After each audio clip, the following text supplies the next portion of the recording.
On this episode of the Sacred Playgrounds podcast, we're talking about why grownups need camp too.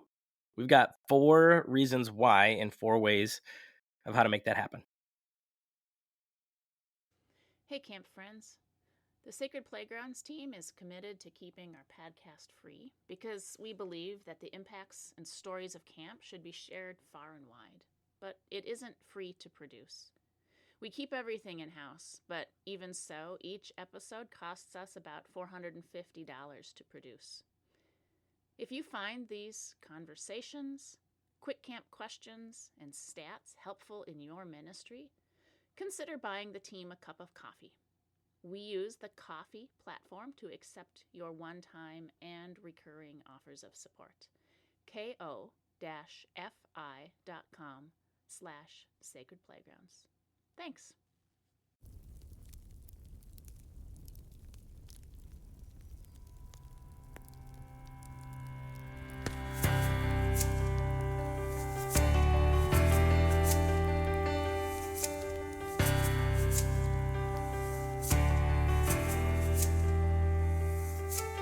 Welcome to the Sacred Playgrounds podcast. We're behind the mic and behind the research, turning insights into impact and numbers into North Stars for camping ministries and the intrepid leaders that serve them.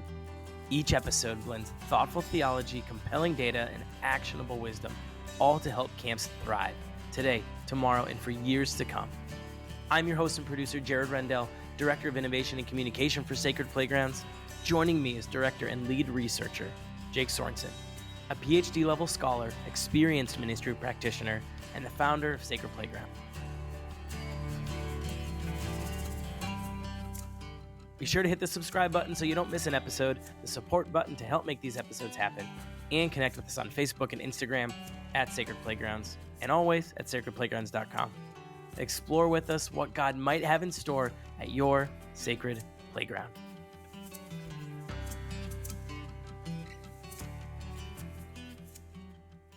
Welcome to the playground, everyone.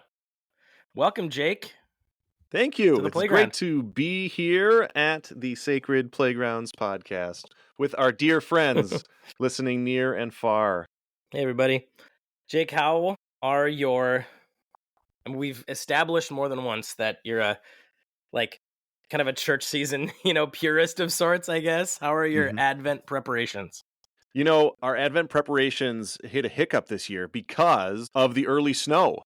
You know, so many years, we kind of got spoiled with no snow for a while. Spoiled is the wrong word, but spoiled in the way that, I could just go up on the roof at any point and put those Christmas lights up, right?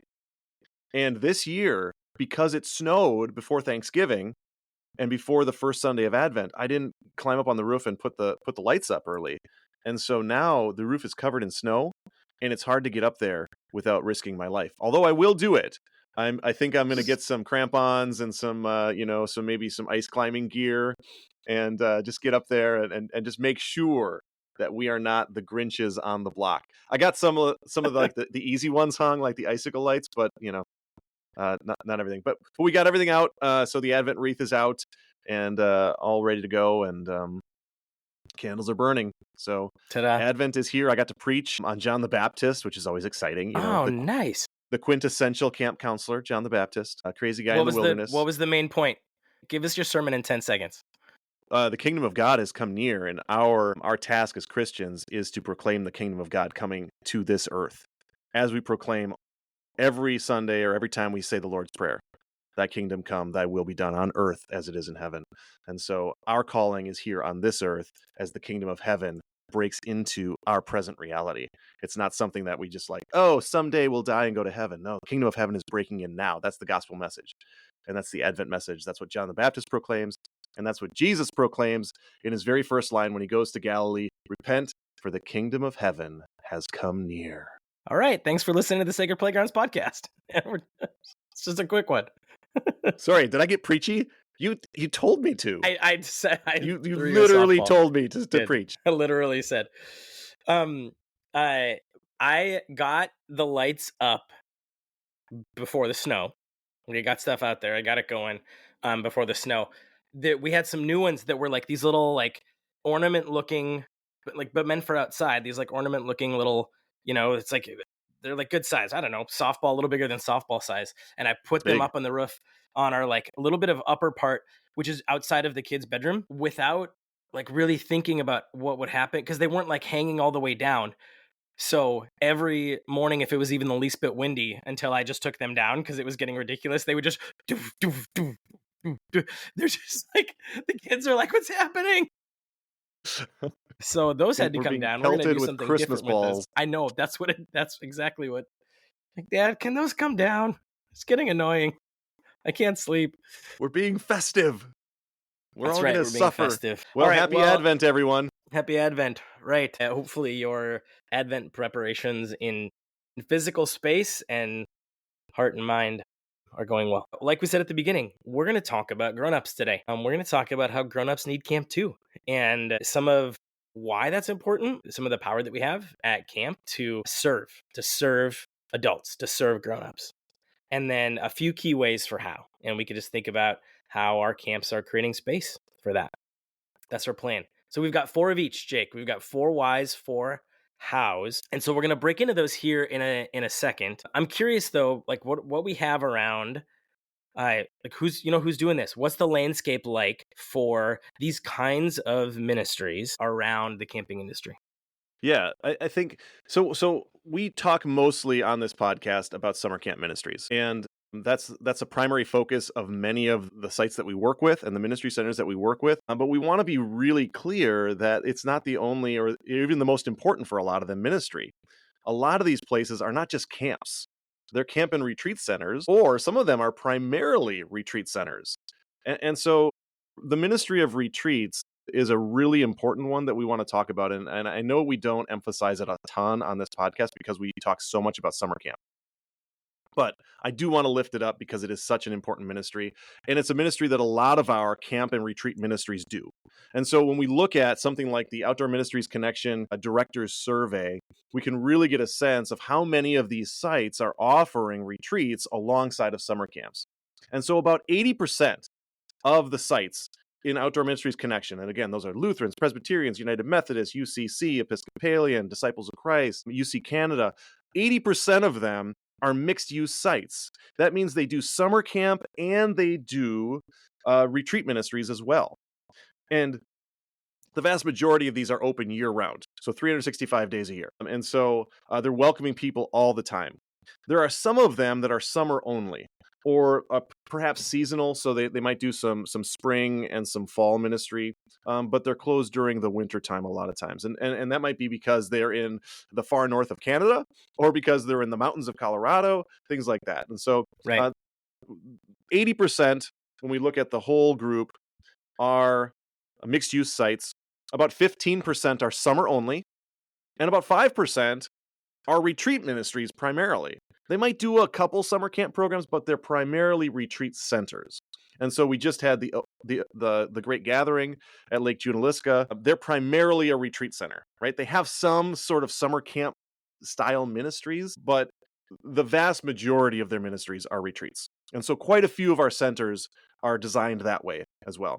And again, some of them are summer only, but the majority, about 80%, are mixed-use sites. This varies widely depending on the area of the country or North America they're in. So when we think of our ministry friends in Canada, only about a third of those are open year-round. A lot of them are summer only, or they might be spring, summer, fall. But in the United States, it's more like 85% open year-round. And so that gives you a sense of the breadth of the ministry. Yeah. Most of us are doing this. Most of us are doing this in one way or other. And just to acknowledge for a second, those year-round ministries, they can vary, they can vary, but most of us are doing multiple kinds of things. We're programming some things. We're also opening up for groups and things like that, or sometimes a little messy mix of both, where we offer a few things and a lot of hospitality, and they run a lot of their own. Different camps obviously look at that differently, and it's the context there varied for what makes sense. Yeah, it's highly varied. Some of them are user groups only, and so they're just they're cleaning the place, and they're not even providing food service. They're just having groups come in and use the space. And some of them are full on programmed retreats where they're bringing in experts to lead some sort of specialized program, and they've got food service, linen service, all of those things. And so it really is highly varied when we're talking about retreat ministry. It looks very different depending on the site and depending on the accommodations that they have available. So that brings up, a point that, that really matters. And you started to allude to this already, that like you said retreat ministry, right? Correct. You said that word on purpose, right? I did. And so part of the point here is what it looks like, what your model looks like, how you create that space, what makes sense for you is a mission question. It is absolutely a It's a mission and missional ministry question. question. How does these programs, how do they fit in with your mission and ministry? Are you primarily a summer camp ministry? Is that what you do? And then retreats are a way to offer additional programs throughout the year, or to keep your lights on, or to keep the heat running, or you've got these nice buildings so you want people to use them? Or do you have an intentional mission in mind for your retreat programs? And I encourage you, if you don't, to really think about that. What is the purpose of retreat ministry at our site? Mm-hmm. What are we trying to accomplish? And how are we going about doing that? And so having a really good mission model for that can help you get an operational model for that as well. Because I think we'll get to this That's the right eventually as order. well, Right. that when we think about operations, how are we doing retreats and doing them well? That's a big question. Yeah.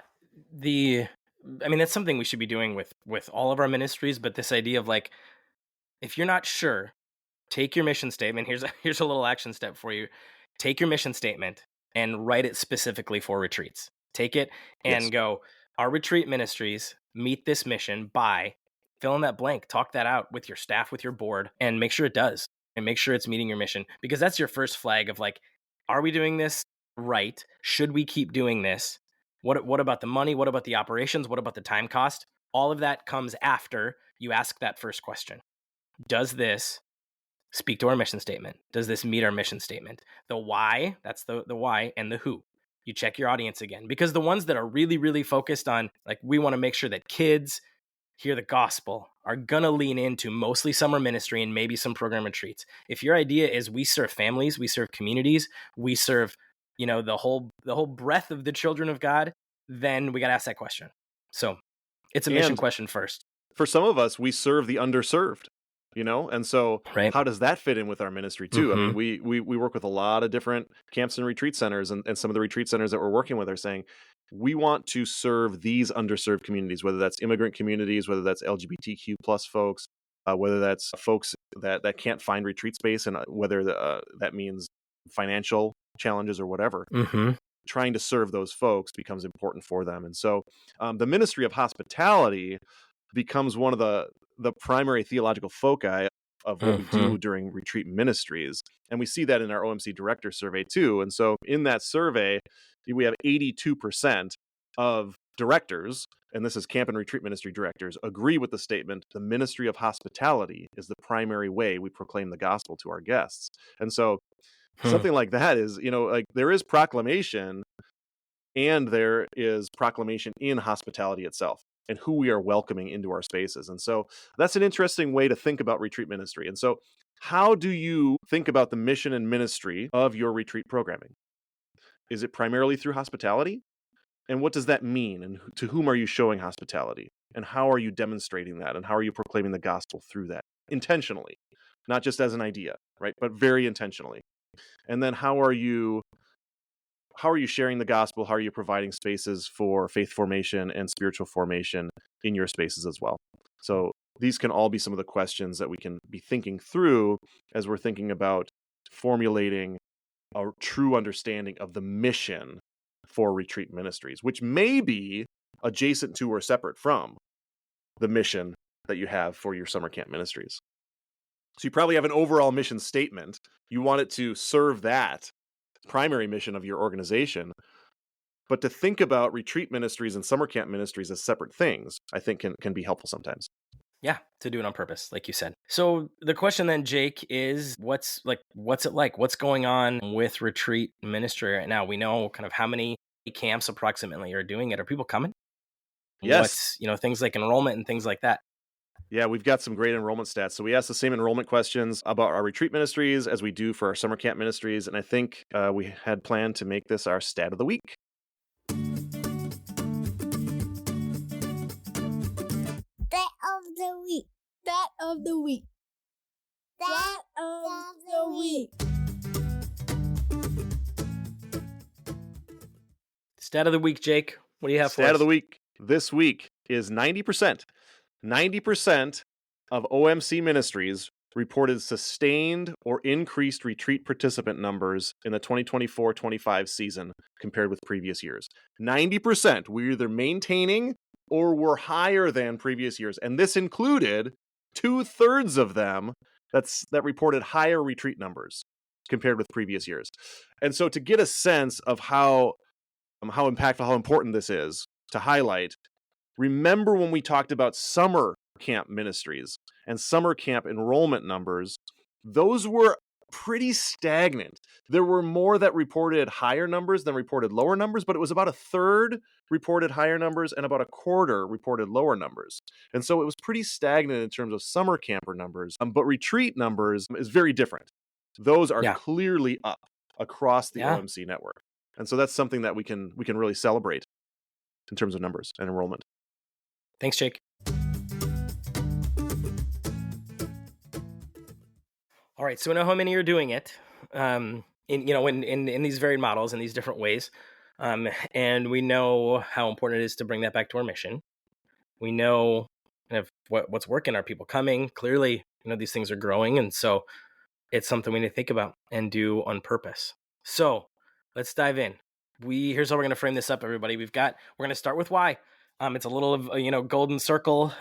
CC Simon Sinek golden circle idea. We're going to start with why. We're going to talk a little bit about how, and you already know the what. You know what that can look like. So we've got kind of four reasons for why that Jake and I are going to share. This might be a really important part of what's going on. So, awesome. Are you ready? Let's dive in. I'm ready. Reason number one, the why, is spiritual growth and renewal. Adults need spiritual growth and renewal. When we think of the importance of adult faith formation in terms of our society, our communities, but also young people's faith formation, if we want to have spiritual young people, spiritual youth and children, we need spiritual adults. We need faithful adults. This is one of the 5 fundamentals of the Vibrant Faith frame. Our friends at Vibrant Faith Network have talked about this for years, that we need to develop spirituality in our adults. Those who remember Christian Smith's work with soul searching and the National Study of Youth and Religion, and they found this kind of Christianity light, moralistic therapeutic deism among youth and teenagers.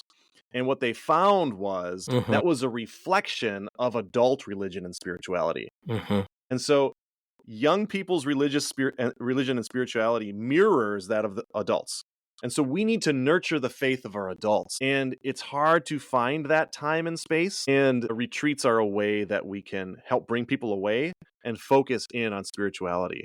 And so when we surveyed our directors, a lot of folks are doing this. They're offering retreats that focus on faith formation and spirituality. So about 3/4, 77%, reported that they have faith formation or spirituality retreats. What was interesting, though, is so they have some specific ones. That might be 1 or 2 retreats that they have throughout the year. When we ask them about the amenities that they offer, so if a group comes and uses their retreat space, do they offer faith or spiritual formation programs? And only about 1/3 said that they offer those types of programs. And so that's an interesting thing as we think about, are we leaning into these faith formation pieces, these spirituality pieces for our adults? This is the why, though. We are ministry centers. It's great to offer hospitality and a place to be away, but let's lean into that spiritual formation and provide resources, provide programs and opportunities so that when people do come on our site, they have opportunities to dive deeper into their personal spirituality. Number 2. And this goes hand in hand with what you just talked about, Jake. So number 2 is modeling, right? We know that, faith formation happens at home. Faith formation happens, and what we actually mean there, this is probably worth clarifying, because we say that all the time, right? Like, we know that faith formation happens at home. It's actually not just about, the physical space of home. The point is, faith formation happens in the context of the people that you are around in that permanent, everyday space. It happens in the context of family. Whatever your family looks like, that's what we're actually saying. Faith formation happens in family. And so we have a chance to create space for modeling, create space for what Jake just said, right? Modeling, getting away, unplugging, spiritual growth, all these other whys. Part of this is it's a chance for especially parents and adults and leaders and pastors to model this kind of opportunity and growth and behavior. So we've got a chance to do that, to create space for that kind of modeling. I've been reading more and more, right? I mean, we've got kids. I've got 4 young ones from preschool to middle school. So part of my feed, part of what I scroll through is a couple parenting folks that I really like, and there is a theme to what I've been hearing maybe in the last year or so, and it's around that. It's around modeling. That all of these things that we might try to do, all our checklists and star charts and emotional regulation ideas or whatever it is for our kids, the thing that actually works, the thing that actually matters for these really key things like emotional regulation, stress management, resilience, all of these things, modeling is what works. Modeling your own emotional management, modeling your own, the behavior that you want to see in those kids is what actually works. They're watching us. They're watching very closely. Us. Modeling absolutely matters. Number 3, adults need to unplug too. We talk about the value of unplugging from home as one of the 5 fundamentals of Christian summer camp. Kids are not the only ones that need to unplug. Adults oftentimes need this just as much or even more than kids, as we talk about things like stuck in a rut, or I'm running the rat race, or I'm just this cog in the machine. I mean, we sometimes feel like that. And as we get into our careers and as we get into the cycle of life, we need time. We as adults need time to get away. And I want to remind people that this is a commandment of our God, to take time for Sabbath and rest. And we so often find excuses for why we can't rest, why we can't get away. There's work to do. I've got responsibilities. I have to do this. I have to do that. Sabbath is a commandment, and it's a commandment for a reason. This is what sets us apart as the people of God. We say no to the constant go, go, go, go, go. We say we are going to take time intentionally to rest as our God rested and as our God commands us to rest. And so taking time to unplug from our everyday lives and to get away can really help us get perspective. It can help us get clarity on our lives and on what's important. And it can help us calm down and to be better people as we get back into our normal everyday routines, whether that's at work or in our homes or in our communities or churches, and reduce our stress level. And so the importance of unplugging, the importance of Sabbath, the importance of taking leisure is really, really important. And this is different, you guys, from a vacation, okay? Vacations are important. And some of us vacation on the beach or something like that. But a lot of us, when we vacation, we work when we leisure. Like we go and we schedule things. Like, I mean, going to Disney, you guys, that's not relaxing, right? I mean, it was fun. We had a blast. I'm glad you had fun. Yeah, and you got great pictures and you had great memories. All those things are true, but you don't get back feeling refreshed. And so the retreat, what that does is it offers 2 things. It offers time and it offers space. Those 2 really important things that we don't always have in our normal everyday lives. We don't have enough time to do these things that we like to do, or to take time to pray. I can't fit it in. We don't have space because we feel cramped in whatever, our workspace, our home space, wherever we're at. And so getting time and space for leisure, for rest, for Sabbath is incredibly important and healthy for our own lives and our own well-being. Spiritual well-being as well as physical and emotional well-being. And so taking that time to unplug is important, and offering these retreat spaces and encouraging adults to go on retreat, important and essential. Yeah, that's part of, I mean, we'll get into some of this and how, but like, that's part of the language that you need to use, right? You need to, that's part of the language in your marketing, on your websites, what you're saying you're offering. This is the point, right? There are so many places. There are massive businesses that will schedule their travel for vacations. And there are these precious few places that are offering what you're offering. And so help them know how badly they need it and create the space for it. All right.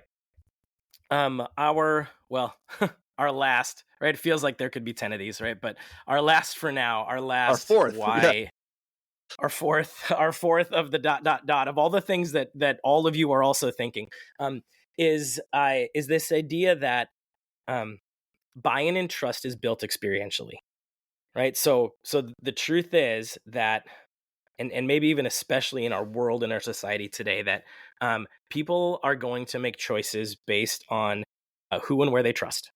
Our parents, our grown-ups, our church partners are going to make choices about places that they go, places that they engage with, places that they partner with based on trust.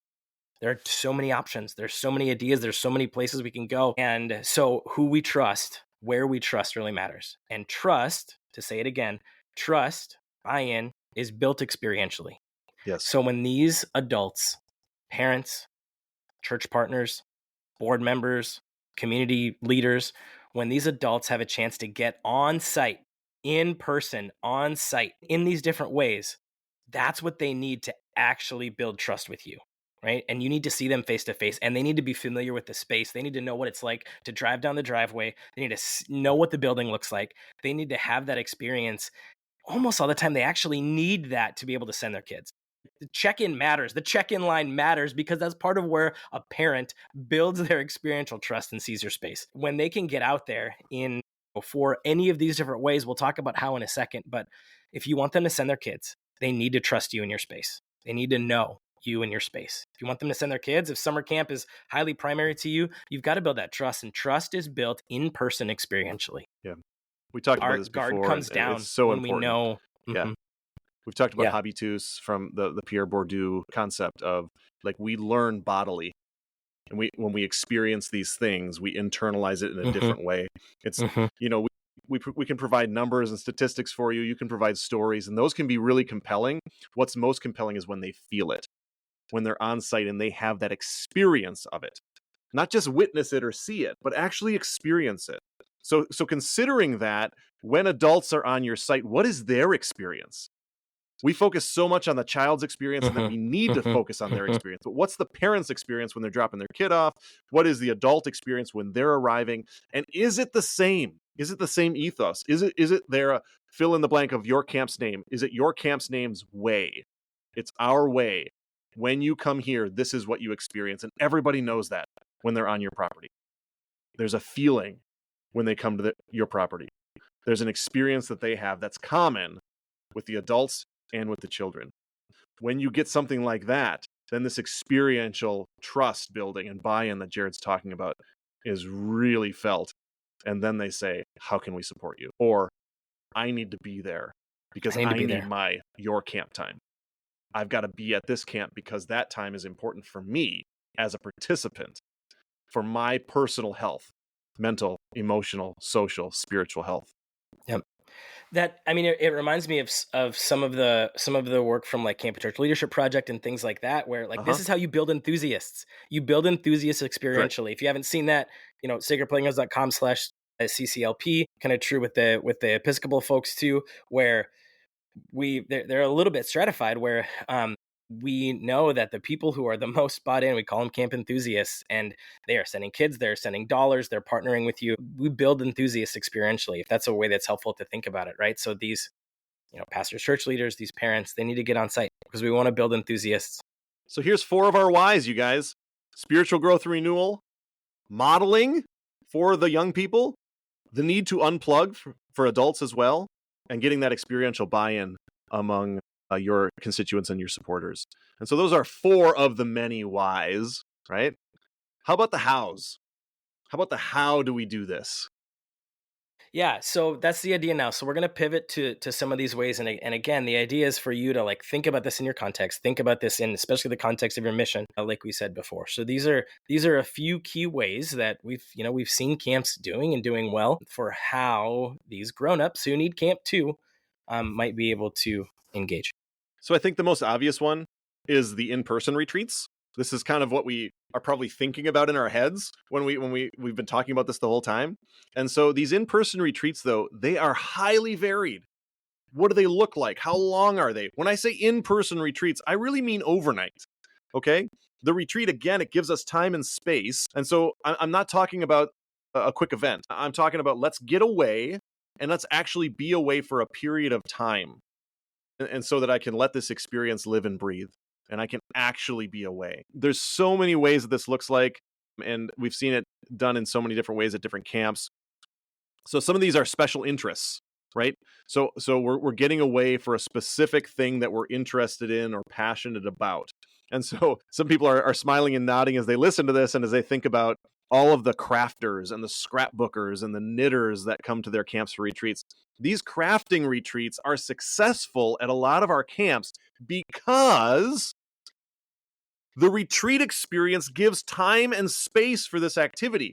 Time and space. When you think of something like scrapbooking or crafting or stamping or knitting, these things require you to get your stuff out, lay them out, and actually start a project.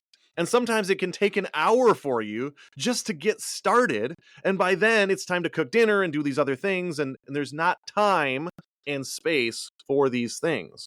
And so our camps can provide the time and space for people to do these projects that are also leisure based and are things that they normally wouldn't find time for. So think about that with your special interests. What are some of those things that people want to fit in with their life, that would be healthy for them to fit in with their life, but they don't have time or space, or they think they don't at home to do this?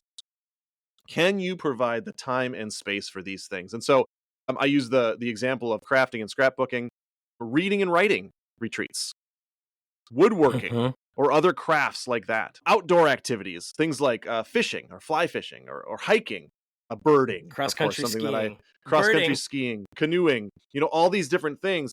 But you can have these things and you can program them and say, we're going to do this together, and it might be around a special interest. Certainly spiritual disciplines. Come and learn about meditation. Come and learn about this spiritual practice. We're going to do Ignatian Examen. So things like this where we can help deepen people's spirituality and they can take that time and space away to actually learn these things. One of the things that, again, is that I really enjoy, but don't always have time and space for, tabletop games. And so these retreats are becoming more popular. So doing a retreat where people can play tabletop games together, and that can be a good leisure activity. Music and musical talents and abilities. So these are all different ways that we can have sort of these special interests, but also sometimes the special interest is each other. And so a lot of the best retreats that I remember from my time serving on camp and retreat ministry staff were these groups that came year after year. And this was one of the few times that they saw each other during the year. Sometimes they were friends from school or work or something like that, and they had time together at the retreat. And this became essential for their year and their yearly rhythm to get to know one another better, to deepen their spirituality, to have that time and that break away. And so sometimes the special interest is each other. And that is a really valuable thing too. So many other ways to do this, like couples retreats and grief support groups, things like that. There's all sorts of ways that we can bring people into a retreat space based on these needs, these special interests, and they can help center them for a specific time in a specific place. And we can really have an impact on those folks in that way. Number 2, the idea of creating space for things like meetings and gatherings, larger or smaller conferences. Like we know we have a lot of camps that they're set up as conference centers, right? They've got hotel style, they've got, but even if that's not your case, smaller camp, whatever it is, you've almost surely got some kind of conference room or meeting space for a group. These are like part of the value of these is like they can be quick, right? If you've got a groups of adults, there's this big swath of adults that are not ready to opt in to an overnight, for one reason or another. Still taking opportunities to get them on site for a team meeting for their job, for co-working with a group of colleagues, for a meeting for their committee, their whatever it might be. We often would be great. Yes, we'd love that. We got a conference room. It's not used a huge chunk of the time. Churches have this problem too. We got all these offices and conference spaces that are, gathering spaces, meeting rooms that are barely ever used. Camps us too. We've got conference spaces, we've got meeting rooms and things like that. So to put out there, to market intentionally, hey, come meet with us. Yes. We will make sure that you've got some good internet. We'll make sure that you've got, a space to to meet with your team, with your work group, that opportunity has exponential impact, right? Because one, like all these reasons to get these adults on site, to get this experiential buy-in, and it also gives this partnership opportunity with businesses, supporters, Yes. committees, nonprofits, other groups in the area. So you've got this potential impact of those kinds of things. So get your space ready, get your conference room ready to get filled up, and let people know they can do that. Build booking into your website, like build a booking option into your website. You can set up some space and say, hey, you can come opt in right there. And reach out to your churches about this. For sure. So many of our churches are moving to online meetings and things like that. We need in person. We need to get to know one another. And so promoting this as a space for a retreat, for a church council, for a presbytery meeting, things like that, can be really, really valuable. Yeah, ministerium meetings for your church groups. Like this is a way that you can support your churches and help build community there, and also build your own ministry as well in your partnership. And so it was when I look at the OMC director survey, it's only about half, 49%. Said they offer church council, presbytery, or governing body retreats. And so this is something where I think this is a growth area. Only 24% said they offer retreats for corporate groups. This can be a really valuable thing. Oh my gosh. For businesses in your area to help improve their workplace. That's a ministry. Think of that as a ministry to help improve the health of a workplace. You can help do that by providing that space and providing group building. One of my favorite retreats that I did was with a local corporate group, and we did low ropes with them. We did low ropes activities, and they did trust building things. Such a unique little. It absolutely is, and we provide that, and other places don't provide that. And so this is something that we can do and offer to our local communities. So awesome. So meetings, gatherings, conferences. Number 3, I would say day events. A lot of us are familiar with these different ideas of day events. So I don't want to belabor this one, but just to keep in mind, what kind of day events can you provide? Do you see yourself as a venue? And do other people see you as a venue? Not everybody's able to take that extended time to come on a 2 or 3 day retreat. They might be able to come for a day event. Don't just think of your auction or your gala or your fundraising event. Do you have a high quality educational event or musical event that people can come to? Are you a venue? So thinking about yourself in that way, what can bring people into our space? It might be an educational piece related to some of the environmental pieces that you have. Again, I offer birding as a suggestion, but is it a musical act or number? Some of the camps that I've been to do things like a bluegrass retreat. You get some of those bluegrass folks in, they'll bring their RVs and they'll have a whole festival. It's fantastic. And people come in to hear great music and enjoy great fellowship and to jam. Exactly. The jam sessions.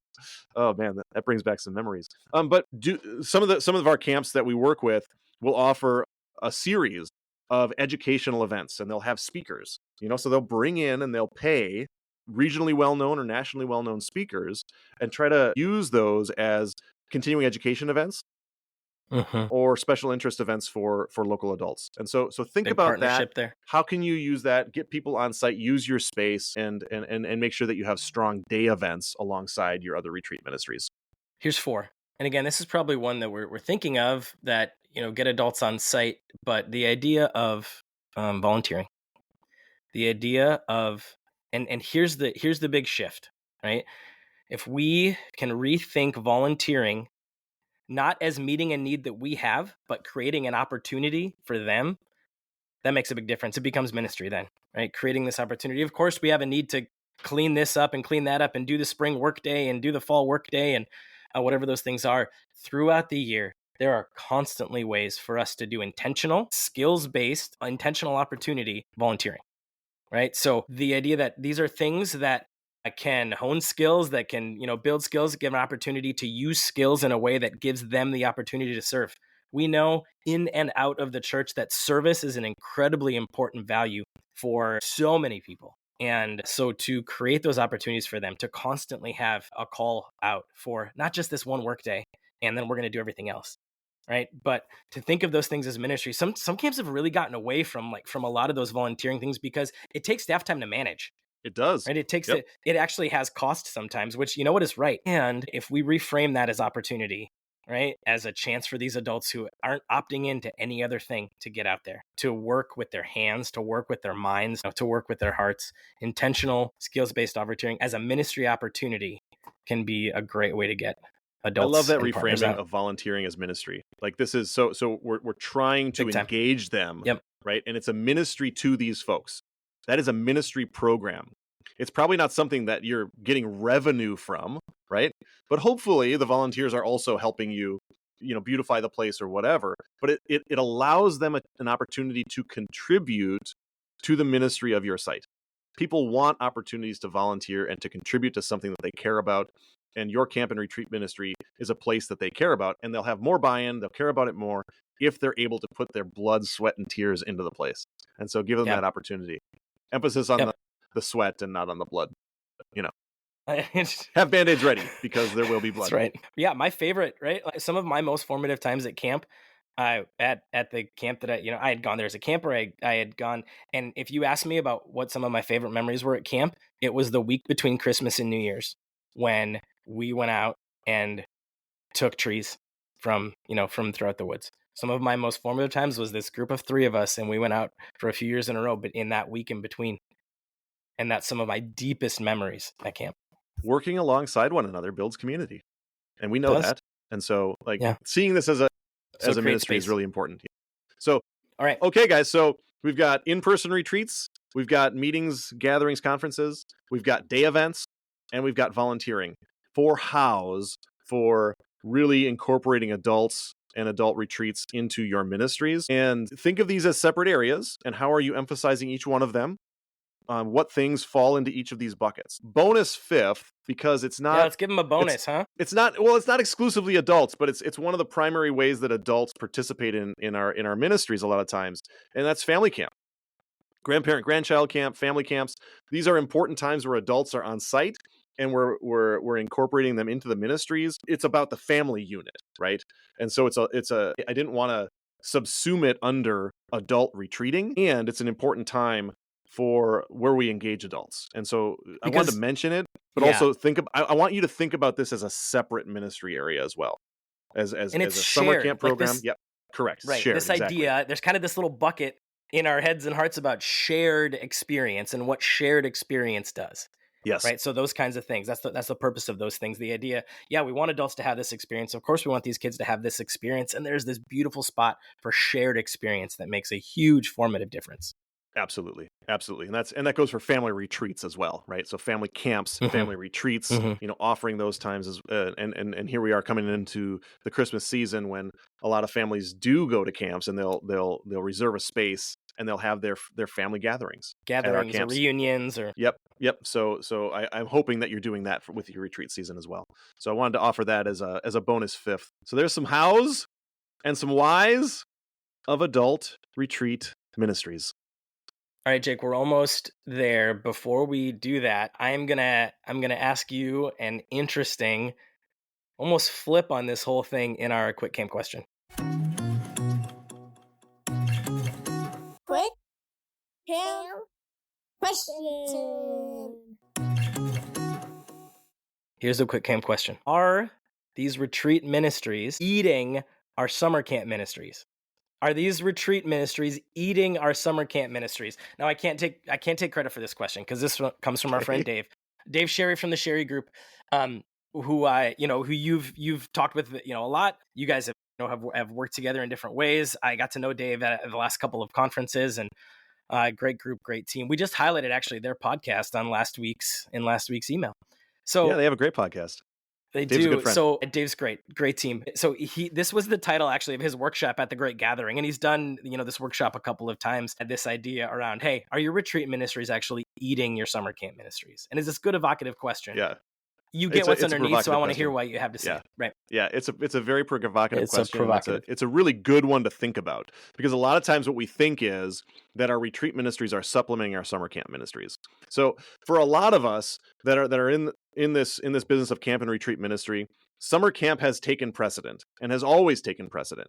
We talked about that 5% of you that are out there that we're retreat centers and we also do summer camp, some of us. But a lot of us, summer camp is the bread and butter. It's the reason that people give to our ministries. It's the reason that people get excited about our ministries. It's the primary thing that we're funding. It's the primary revenue source for a lot of us. And so summer camp becomes that primary ministry. In fact, when we did the OMC director survey, it was over 70% said that summer camp is our primary area of ministry. Only about 30% said retreats and conferences are the primary area of ministry. And so we can really see in our corner of the industry, summer camp becomes really primary. And so sometimes we think about, okay, what we need to do, we need to add year-round retreats, and that's going to supplement our summer camp ministries. And what Dave Sherry and the Sherry Group have really been looking at, because their specialization is operations, and so they do operations and really look at operations well. They look at site planning, things like that. But this is really to do with retreat operations. When they look at that, what they oftentimes see is that the opposite is true. It's not that retreat ministries are supplementing our summer camp ministries. When we look at the budget, when we look at the resources that we're allocating towards buildings and heating and staffing year round, what we actually see is that for a lot of our ministries, it's summer camp supplementing our retreat ministries. And that's an interesting thing, because that we wouldn't really think of it that way. But in actuality, that's what's happening at a lot of our sites, especially these sites that are doing, kind of a small number of retreats, or they're trying to charge a low price point for their retreats. We intentionally charge a low price point for our summer camps. And a lot of times we say, oh, we're only covering 2/3 or 3/4 of the expense with fees, and the rest is covered with camperships and with donations and things like that. But it is worth doing an audit of your budget and really looking operationally, how much are our retreat ministries bringing in? And are they paying for themselves? And if they're not, why? Does this fit in with your mission and ministry? And this is where it comes back to mission, right? What are we trying to accomplish with our retreat ministries? And if what we're trying to accomplish is staying open year round and just having them, and we're filling some bed space with things that might be mission adjacent, we can say, oh yeah, we're providing hospitality for this group. But the reality is, they might be coming simply because we're the cheapest option. We might have great facilities and everything, but they're like, we're coming to you because you're cheaper than that nicer retreat facility down the road, or the more well-known one. If that's the case, if we're undercharging for retreats, we might not be making back what we need to cover our deferred maintenance expenses, our heating expenses, all of those things like that, but also our staffing when we're staffing for something like a full-time year-round food service director. And so really looking at your budget is important it might change your perspective on what you're doing with your retreats. And I encourage you to do this anyway. When you're thinking about mission and ministry, is summer camp primary for you? I think that's a really good question for you to ask. Are we a summer camp ministry that also does retreats? If that's the case, then making sure that your retreats pay for themselves is really important. And if they're not, why are we doing them? Is the ministry of the retreats important in and of itself? Now, we've been arguing throughout this time on this podcast episode that retreats can and should be important in and of themselves. I want them to be important in and of themselves. I want you to be able to say, we're going to be a retreat ministry, and we're going to provide these things because they are important for our adults. They're important for kids as well, and they're important for families. Retreats are important, and here's why we do them. But if it really is the case, in practice or in theory, right, that summer camp is primary and retreats are just there because everybody else is doing them, or that camp built a retreat center, so we're going to do that too, then really looking at the why, and is it paying for itself? Or are you supplementing your retreat programs with your summer camp programs? Because if you are, then you might be struggling financially because you're running these programs that are mission adjacent and they're not mission central. So if they're not mission central, you need to really think through that and the why of what we're doing. And I think that's what Dave's getting at when he says, are they eating your summer ministries? Yeah. Because some of our camps really are struggling, and we can't be supplementing ministry adjacent programs with our primary ministry programs. Okay. So if retreats are going to be primary, then make them primary. Thanks, Jake. All right. Whew.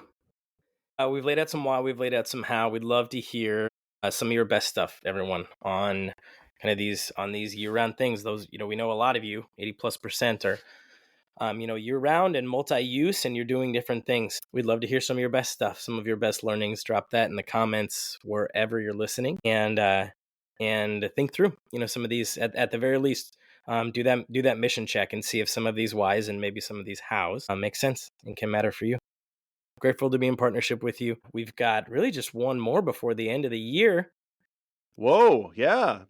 That's crazy. The end of the year is coming fast. So it is coming fast. We'll look forward to that. And I just really appreciate your ministries, and shout out to all of our friends and ministry colleagues that are at the 3CA conference this week. And hope you're listening either while you're heading out or on your way home. And I hope that it's a great event and great fellowship. As we know, in-person matters. I mean, that's why we get together at these conferences. That's why we program these retreats and conference ministries at our sites as well. In-person matters. And so keep offering these retreats and programs. Do them intentionally. Do them intentionally, friends. And have a happy Advent. Thanks for listening to the Sacred Playgrounds podcast.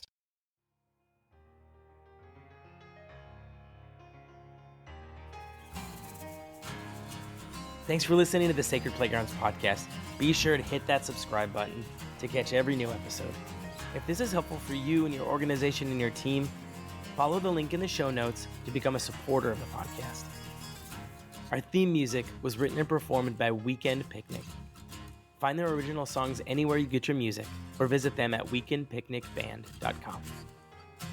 Sacred Playgrounds is generating insights, equipping leaders, and connecting partners to help camping ministries thrive. Learn more about what we've got going on, view current research projects, and connect with our team at sacredplaygrounds.com.